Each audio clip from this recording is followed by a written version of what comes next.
கருணாநிதியும் ஜெயலலிதாவும் தமிழக மக்கள் மீது கவனம் செலுத்தினால் நல்லது என்கிறார் விமல்.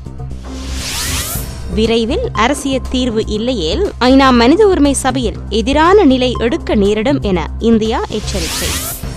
சீபா உடன்படிக்கை இலங்கை தானே சுருக்கிட்டுக் கொள்வதற்கு ஈடென்கிறது தேசப்பற்றுள்ள தேசிய இயக்கம். யுத்த காலத்தில் கொள்வனவு செய்த ஏவுகணைகளை திருப்பிக் கொடுக்க கோத்தாபய முடிவு.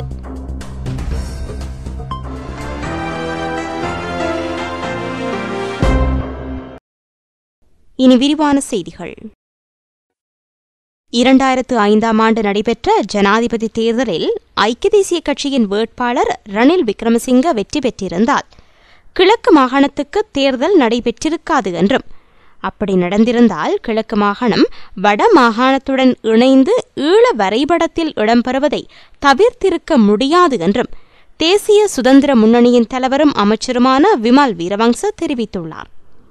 அந்த ஜனாதிபதி தேர்தலில் ரணில் வெற்றி பெற்றிருந்தால் இடைக்கால நிர்வாக சபையை விடுதலை புலிகளுக்கு வழங்கி 2 வருடத்தில் சர்வஜன வாக்கெடுப்பை நடத்தி வடக்கு கிழக்கை ஒரு மாகாணமாக மாற்ற விடுதலை புலிகள் நடவடிக்கை எடுத்திருப்பார்கள் என்றும் அமைச்சர் கூறினார். இதனால் தென் சூடானுக்கு ஏற்பட்ட நிலைமை இலங்கைக்கும் ஏற்பட்டிருக்கும். அதன் பின்னர் அந்த மாகாணம் அமெரிக்கா போன்ற ஏகாதிபத்திய நாடுகளின் இடமாக மாறியிருக்கும் என்றும், புலிகளால் கூட அதனை தடுத்து நிறுத்தியிருக்க முடியாது போயிருக்கும் என்றும் வீரவங்ச குறிப்பிட்டார். அம்பாறையில் நடைபெற்ற வைபவம் ஒன்றில் பிரதம விருந்தினராக கலந்து கொண்டு உரையாற்றும் போதே அவர் இவ்வாறு கூறினார். தமிழீழம் குறித்து தமிழகத்தின் முன்னாள் முதலமைச்சர் கருணாநிதி அடிக்கடி பேசி வருகின்றார். தற்போதைய முதலமைச்சர் ஜெயலலிதாவும் அது பற்றி பேசுகின்றார். ஆனால் தமிழகத்தில் உள்ள தமிழ் மக்களைப் போல உலகத்தில் கஷ்டங்களை அனுபவிக்கும் மக்கள் எங்கும் இல்லை. தமிழகத்தை விட இலங்கையில் வாழ்கின்ற தமிழ் மக்கள் சிறப்பாக இருக்கின்றனர். இதனால் இலங்கையில் தமிழீழம் குறித்து பேசும் கருணாநிதியும் ஜெயலலிதாவும் தமிழகத்தில் கஷ்டப்படும் மக்கள் குறித்து கவனம் செலுத்தினால் நல்லது. இதனை விடுத்து அவர்கள் பழைய பயோஸ்கோப்பை காட்டி தமிழ் மக்களை ஏமாற்றி வருகின்றனர். இலங்கையை ஏகாதிபத்தியவாதிகளின் இருப்பிடமாக்குவதற்காக கருணாநிதி போன்றவர்கள் செயற்பட்டு வருகின்றனர் என்றும் வீரவங்ச கூறினார். வட மாகாண தமிழர்களுக்கு வரும் மார்ச் மாதத்துக்கு முன்னர் அரசியல் தீர்வு வழங்கப்படவில்லை என்றால் ஜெனீவா மனித உரிமைகள் மாநாட்டில் விருப்பமின்றியேனும் இலங்கைக்கு எதிராக செயற்பட நேரிடும் என்று இந்திய அரசாங்கம் இலங்கையிடம் தெரிவித்துள்ளது.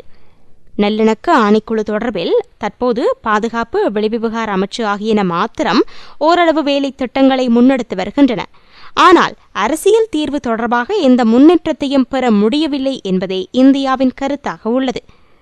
எவ்வாறாயினும் அடுத்து வரும் ஆகஸ்ட் மாதம் வடமாகாண சபை தேர்தலை நடத்தி இந்தியாவின் இந்த குற்றச்சாட்டுக்கு பதிலளிக்கலாம் என்று இலங்கை அரசாங்கம் எண்ணியுள்ளது. இந்தியாவுடன் செய்து கொள்ளப்படவுள்ள பொருளாதார ஒத்துழைப்புக்கான சீபா உடன்படிக்கை என்பது இலங்கை தானே தனது கழுத்தில் சுருக்கிட்டுக் கொள்வதற்கு ஈடானது என்று தேசப்பற்றுள்ள தேசிய இயக்கம் தெரிவித்துள்ளது. எவர் எவ்வாறான சொர்க்க கதைகளை கூறினாலும் இந்த ஆபத்தான உடன்படிக்கையை கைச்சாத்திடுவது குறித்து அரசாங்கம் ஆழமாக சிந்திக்க வேண்டுமென்று அவ்வியக்கத்தின் பொதுச் செயலாளர் மருத்துவர் வசந்த பண்டார தெரிவித்துள்ளார். சீபா உடன்படிக்கை என்பது மிகவும் பாரதூரமானது. பொருட்கள், சேவைகள், முதலீடுகள் என அனைத்து விதமான துறைகளையும் இந்தியா கைப்பற்றிக் கொள்ளக்கூடிய உடன்படிக்கையாக சீபா உடன்படிக்கை உள்ளது என்றும் அவர் குறிப்பிட்டார். இதற்கு முன்னர் இந்த உடன்படிக்கை கைச்சாத்திடப்படாததால் குறைந்த அதிகாரங்களை கொண்ட சாட்டிஸ் என்ற உடன்படிக்கையை சேவைத்துறையை மாத்திரம் இலக்கு வைத்து கொண்டுவர முயற்சிக்கப்பட்டது. இந்நிலையில் மீண்டும் சீபா உடன்படிக்கை கொண்டுவருவது சாதாரண விடயமல்ல. இதனை எதிர்க்க தேசிய புத்திஜீவிகளும் வர்த்தகர்களும் முன்வந்து குரல் கொடுக்க வேண்டும். இந்தியா என்ற பெரிய வர்த்தக சந்தைக்குள் இலங்கை முதலீட்டாளர்கள் பிரவேசிப்பதற்கு பதிலாக சிறிய வர்த்தக சந்தையான இலங்கையை சூறையாடவே அவர்கள் முயற்சிக்கின்றனர் என்றும் வசந்த பண்டார கூறினார். யுத்தம் நடைபெற்றபோது கொள்வனவு செய்யப்பட்ட ஏவுகணைகளை கொள்வனவு செய்த நாடுகளிடமே விற்பனை செய்வதற்கான நடவடிக்கைகளை எடுத்து வருவதாக பாதுகாப்பு செயலாளர் கோத்தாபய ராஜபக்ஷ தெரிவித்துள்ளார். சீனாவைச் சேர்ந்த சில ஆயுத விற்பனை நிறுவனங்களிடம் இதுகுறித்து பேசப்படுகிறது. போருக்காக இறக்குமதி செய்யப்பட்ட பல ஆயுதங்கள் பயன்படுத்தப்படாமல் உள்ளன. அவற்றை பராமரிக்க பெருமளவில் பணத்தை செலவிட வேண்டியுள்ளது. இதனால் அவற்றை கொள்வனவு செய்த நாடுகளிடமே மீள விற்பனை செய்ய தீர்மானிக்கப்பட்டுள்ளதாகவும் அவர் குறிப்பிட்டார். குறிப்பாக ஏவுகணைகளை பாதுகாப்பதற்காக அவற்றை குளிரூட்டிய அறைகளில் வைக்க வேண்டியிருப்பதாகவும் கோத்தாபய சுட்டிக்காட்டினார். நல்லிணக்க ஆணைக்குழுவின் பரிந்துரைகளுக்கு அமைய 4வது காணி ஆணைக்குழுவை நியமிக்க வேண்டுமென்று ஆணைக்குழுவின் பரிந்துரைகளை செயற்படுத்துவது தொடர்பாக ஆராய நியமிக்கப்பட்ட தேசிய செயற்திட்டக் குழு பரிந்துரைத்துள்ளது. நல்லிணக்க ஆணைக்குழு காணி பிரச்சினை தொடர்பாக பல்வேறு பரிந்துரைகளை முன்வைத்துள்ளது. இவற்றை நடைமுறைப்படுத்த நடவடிக்கை எடுக்கப்படும் என்று தேசிய செயற்திட்டக் குழுவின் தலைவரும் ஜனாதிபதியின் செயலாளருமான லலித் வீரதுங்க தெரிவித்துள்ளார். இதற்காக 24 மாத கால அவகாசம் வழங்கப்பட்டுள்ளது. இதற்கு முன்னர் 1927, 1936, 1985 ஆண்டுகளில் காணி ஆணைக்குழுக்கள் நியமிக்கப்பட்டிருந்தன. கிழக்கு மாகாணத்தில் ஸ்ரீலங்கா முஸ்லிம் காங்கிரஸ் தனித்து போட்டியிடுவது தொடர்பில் ஆளும் ஐக்கிய மக்கள் சுதந்திர கூட்டமைப்புக்குள் முரண்பாடு ஏற்பட்டுள்ளது.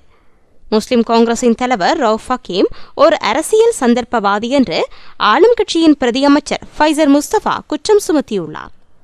தேசிய பிரச்சினைகளில் ஸ்ரீலங்கா முஸ்லிம் காங்கிரஸ் அரசியல் காய் நகர்த்தல்களில் ஈடுபட்டு வருவதாகவும் குற்றம் சுமத்தினார். ஆளும் கட்சிக்கு வாக்களித்தலானது முஸ்லிம் பள்ளிவாசல்களை இடிப்பதற்காக அளிக்கப்படும் வாக்குகள் என்று ஸ்ரீலங்கா முஸ்லிம் காங்கிரஸ் அண்மையில் குற்றம் சுமத்தியதாக பிரதியமைச்சர் ஃபைசர் முஸ்தபா சுட்டிக்காட்டினார். முஸ்லிம் காங்கிரஸ் ஆளும் கூட்டணியில் அங்கம் வகித்துக் கொண்டே அரசாங்கத்தை கடுமையாக தாக்கி வருகிறது. இவ்வாறு இனவாத அடிப்படையில் மேற்கொள்ளப்பட்டு வரும் சகல தேர்தல் பிரசாரங்களையும் தமிழ் பேசும் மக்கள் நிராகரிக்க வேண்டும் என்றும் அவர் வலியுறுத்தினார். இதேவேளை ஸ்ரீலங்கா முஸ்லிம் காங்கிரஸ் கிழக்கு மாகாணத்தில் தனித்து போட்டியிட எடுத்த தீர்மானமானது அரசாங்கத்தின் ஓர் தந்திரோபாயம் என்று அமைச்சர் ராஜித சேனாரட்ன விவரித்துள்ளார். தேர்தலில் தனித்தனியாக போட்டியிட்டாலும் ஆளும் கட்சிக்கும் முஸ்லிம் காங்கிரசுக்கும் இடையில் இணக்கப்பாடு எட்டப்பட்டுள்ளது. பொதுவான பிரச்சினைகளின் போது இருதரப்புக்கும் இடையில் இணக்கப்பாடு காணப்படுகின்றது என்றும் அவர் கூறினார். கொழும்பு மகாவலி கேந்திர நிலையத்தில் நடைபெற்ற ஒரே ஊடகவியலாளர் சந்திப்பில் இருவரும் இவ்வாறான கருத்துக்களை வெளியிட்டிருந்தமை குறிப்பிடத்தக்கது. இலங்கையர்களை ஆஸ்திரேலியாவுக்கு அனுப்பி வைக்கும் நடவடிக்கை தொடர்பில் இந்தியா விசாரிக்க உள்ளது. இலங்கையர்களை கடல் வழியாக ஆஸ்திரேலியா அனுப்பி வைக்கும் நடவடிக்கை குறித்து விசாரிக்கப்பட வேண்டுமென்று காவல்துறையினர் இந்திய புலனாய்வு பிரிவினரிடம் கோரிக்கை விடுத்துள்ளனர். இந்தியாவின் சில மாநிலங்களை மையமாக கொண்டு சட்டவிரோத ஆட்கடத்தற்காரர்கள் இலங்கையர்களை ஆஸ்திரேலியா அனுப்பி வைப்பதாக குற்றம் சாட்டப்பட்டுள்ளது.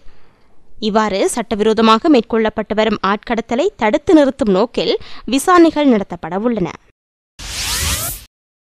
தமிழ் தேசியம் பற்றி பேசி தமிழ் மக்களின் உணர்வுகளை தூண்டிய தமிழ் தேசிய கூட்டமைப்பு மக்களுக்காக எதனை சாதித்துள்ளது, என்ன உரிமைகளை பெற்றுக் கொடுத்துள்ளது என்று கொழும்பு மாவட்ட நாடாளுமன்ற உறுப்பினர் பிரபா கணேசன் நேற்று கேள்வி எழுப்பியுள்ளார்.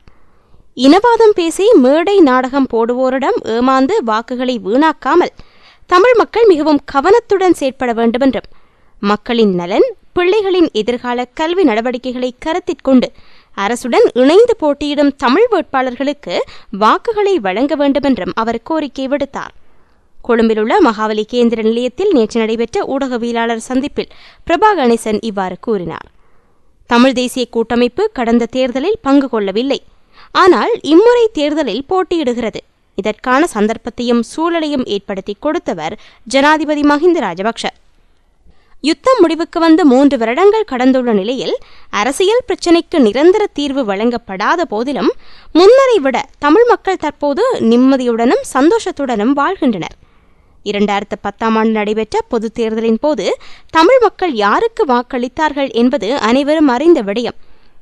இனவாதத்தை பேசி வாக்குகளை பெற்றுக் கொண்டார்களே தவிர இந்த மக்களுக்காக எதனையும் சாதிக்கவோ எந்த அபிவிருத்தி பணிகளையும் ஏற்படுத்தியோ கொடுக்கவில்லை. இது அரசாங்கத்தை, ஆட்சியை ஏற்படுத்தும் பொது தேர்தல் அல்ல, மாகாண அதிகாரத்தை பெற்றுக்கொள்ளும் தேர்தலாகும். மாகாண சபை என்றாலே அங்கு பிரதான இடத்தை பிடிப்பது கல்வித்துறையாகும். எனவே கல்வித்துறையில் எமது பிள்ளைகளுக்கு சிறந்த ஒரு எதிர்காலத்தை ஏற்படுத்த வேண்டும். அதற்கு அரசுடன் இணைந்து போட்டியிடும் வேட்பாளர்களை தெரிவு செய்து அனுப்ப வேண்டும். எனவே தமிழ் மக்கள் விழிப்புடனும் பொறுப்புடனும் செயற்பட்டு தமது வாக்குகளை பிரயோசனமாக பயன்படுத்த வேண்டும் என்றும் பிரபா கணேசன் கூறியுள்ளார். இத்துடன் செய்திகள் நிறைவடைந்தன. விரிவான செய்திகளுக்கு globaltamilnews.net எனும் இணையத்தை பார்வையிடவும். வணக்கம்.